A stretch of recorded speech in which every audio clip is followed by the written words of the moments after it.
첫 언약에도 섬기는 예법과 세상에 속한 성소가 있더라.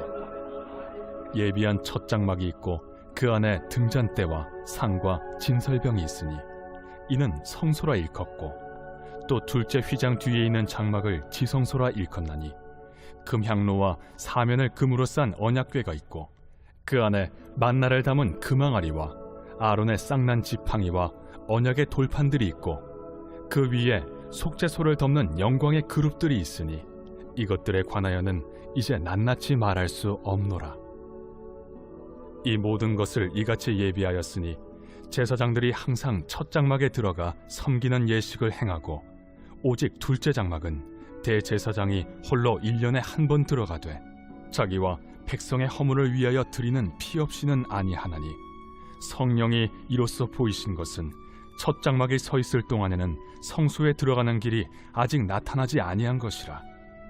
이 장막은 현재까지의 비유니 이에 따라 드리는 예물과 제사는 섬기는 자를 그 양심상 온전하게 할 수 없나니, 이런 것은 먹고 마시는 것과 여러 가지 씻는 것과 함께 육체의 예법일 뿐이며 개혁할 때까지 맡겨둔 것이니라. 우리의 마음속 간절한 소원을 하나님께 아뢰이는 한밤의 기도회가 있는 금요일 아침 말씀 묵상의 자리에 올라오신 교회 여러분, 주님 이름으로 사랑하며 축복합니다. 세계 2차 대전이 끝나고 약 30년이 지난 1974년 필리핀 루방 섬에서 놀라운 일이 발생합니다.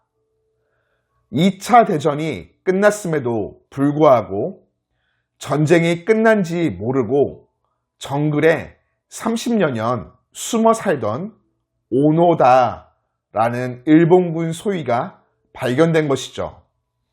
그는 일본이 2차 대전에서 패배했다는 사실을 인정하지 않고 혼자 정글에서 살았습니다.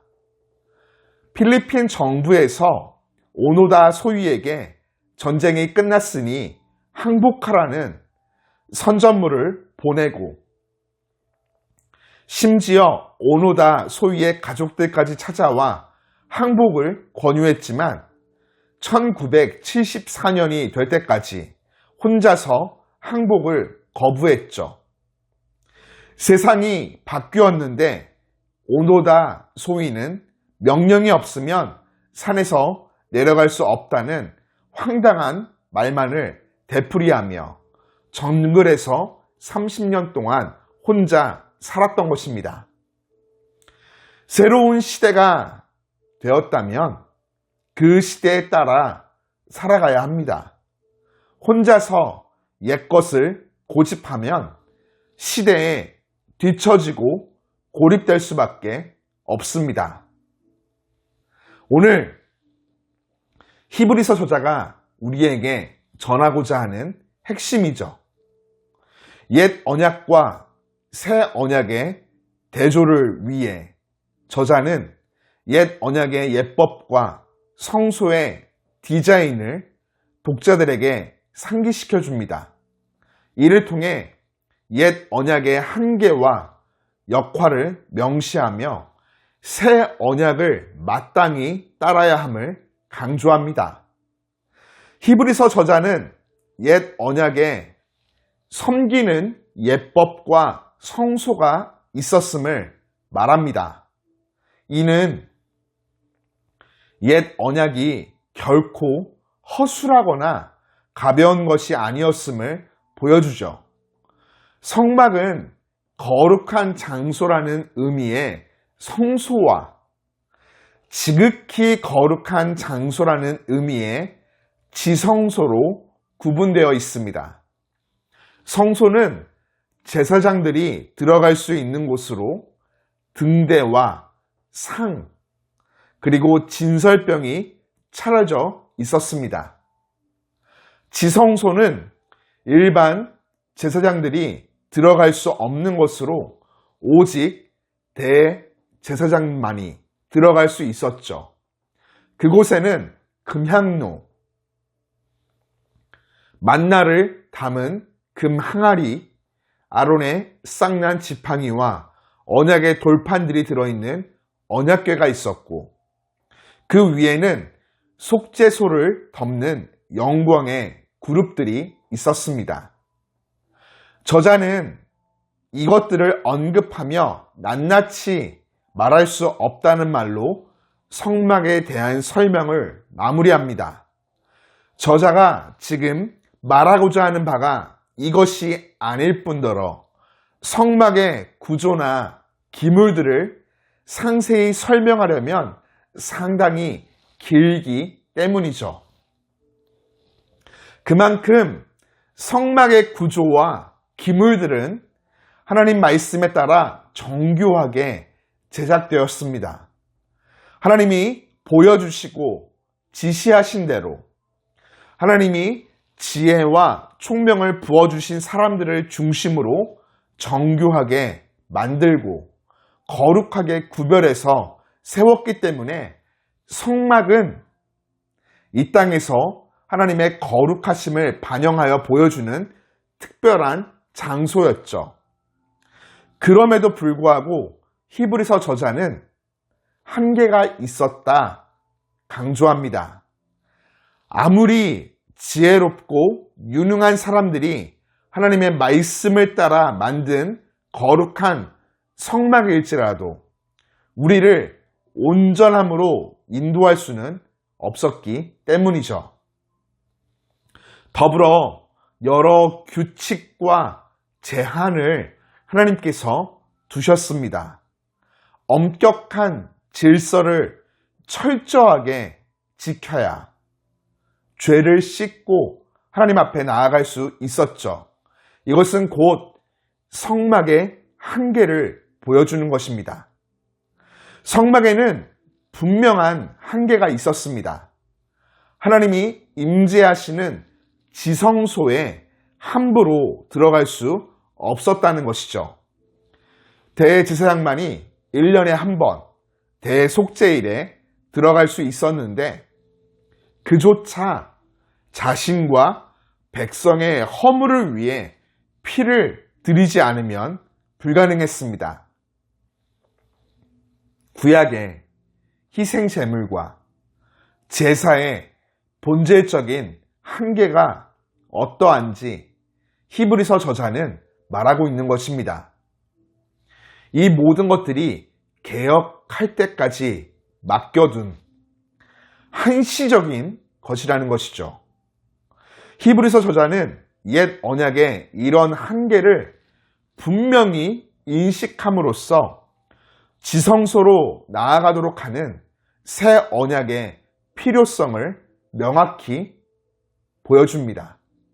그렇습니다. 예수님 한 분으로 이 모든 한계가 무너졌습니다. 예수님으로 인해 새로운 시대가 도래하였습니다. 개혁의 때가 예수님을 통해 임한 것이죠. 예수님이 십자가에서 운명하실 때 성막의 성소와 지성소를 구분짓는 휘장이 위로부터 아래까지 찢어졌습니다. 예수님께서 지성소로 들어가는 길을 활짝 여신 것입니다. 예수님은 당신의 몸을 찢어 죄인이 하나님께로 나아가는 길을 열어주셨습니다. 완전한 구원과 회복은 오직 우리 주 예수 그리스도를 통해서만 이루어집니다.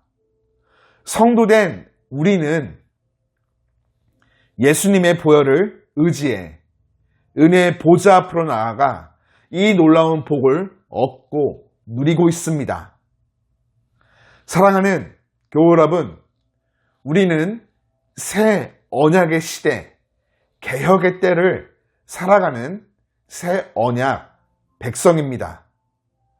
옛 언약의 자리, 제사와 형식의 한계를 뛰어넘어 휘장 저편에 실체로 나아가는 존재들입니다. 교회의 모든 것은 머리 대신 예수 그리스도를 향합니다. 예수님을 인격적으로 만나 친밀한 교제 가운데로 들어가는 것이죠. 손으로 지은 이 땅의 성소가 아닌 하늘 보좌로 나아가는 것입니다. 히브리서 저자는 이것이 얼마나 복된 일인지를 우리에게 강조합니다. 그렇습니다. 하나님이 우리에게 허락하신 예수님은 말로 다 표현할 수 없는 엄청난 은혜이며 복입니다. 이를 얻고 누리며 살아가는 우리들은 늘 기억해야 하죠. 이 엄청난 특권이 값없이 우리에게 주어졌음을 말이죠. 우리는 이 놀라운 특권, 예수님을 세상의 즐거움과 바쁜 일상을 핑계로 놓치지 말아야 합니다. 오늘도 우리는 그 예수님을 얻고 누리기 위해 말씀 묵상의 자리에 올라온 줄 믿습니다. 사랑하는 교회 여러분, 허락하신 말씀을 통해 하나님께서 나에게 허락하신 예수님을 누리는 은혜와 복이 얼마나 큰 특권인지 바로 인식하고 귀히 여기며 일상의 자리에서 놓치지 말아야 하겠습니다. 오늘도 예수님으로 말미암아 복된 삶을 걸어가는 우리 모두가 되기를 주님 이름으로 축복합니다. 새로운 하루를 허락하여 주신 참 좋으신 하나님, 오늘도 하나님께서 내 삶에 예비하여 주신 좋은 일들을 기대합니다. 내 삶에 주어진 모든 환경 앞에 감사를 고백하며 하나님께서 신비롭게 숨겨놓으신 기적들을 발견하고 입술에서 찬양이 넘쳐나는 하루를 살게 하여 주옵소서. 내가 이해할 수 없는 많은 일들이 내 삶의 자리 가운데 있지만 분명 주님께서 오늘도 내 삶에 구원과 회복의 은혜, 놀라운 복을 주시는 선한 분이심을 믿고 발걸음을 힘차게 내딛습니다. 걸음에 주님의 능력의 손길을 느끼며 삶의 모든 걱정, 염려가 기쁨과 감사와 찬양으로 바뀌고 주님으로 말미암아 위로와 격려를 얻는 복된 날 되게 하여 주옵소서. 오늘도 나의 모든 것 대신 주님께 내 삶을 맡겨드립니다. 예수님 이름으로 기도드립니다. 아멘.